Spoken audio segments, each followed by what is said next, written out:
do you know what's really hard accent for me to understand is like the Cajun Louisiana accent. Yeah.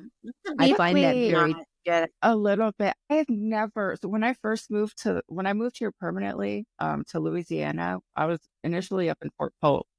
There, you're just kind of in an isolated community. So eventually I went down to Lafayette and it was a whole new fucking world. And mm, I was really new to everything. And I was, I remember my mom telling me that Louisiana is probably the closest place to home that you'll feel because there's so many cultures and yeah, it's just feels different. And I just didn't understand what the Cajun accent was. And I just asked two regulars that were in there. I was like, I can't fucking place it. I don't understand. I got lessons. Like people would just sit there and explain things to me. And like I got to learn so much just from hmm, asking those questions. I could not that's cool. replicate that. If you're a hot woman and you ask a man anything, like they live to fucking mansplain anyway. So it's of course, they were delighted when you asked them to tell you so. Like, actually, For she wants sure. me to tell her something that she doesn't know. Ah, I'll pay for that all night.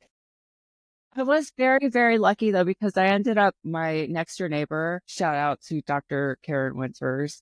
She was a professor at the university there and she Hmm. was a Black woman. And I had fucking questions about Yeah. what I was seeing, what I was hearing on the news, what I had learned from afar and what I Hmm. thought I knew from afar that I was like, this isn't adding up. And Right. she answered every question for me and for my son when suddenly we were, he would say something after school in reference a Black kid, for instance. And she would be like, she would talk to him more and more about it. And, his family, we're the whitest people in our family here.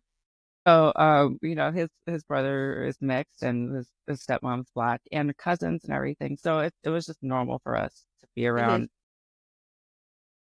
people that were darker than us, I guess.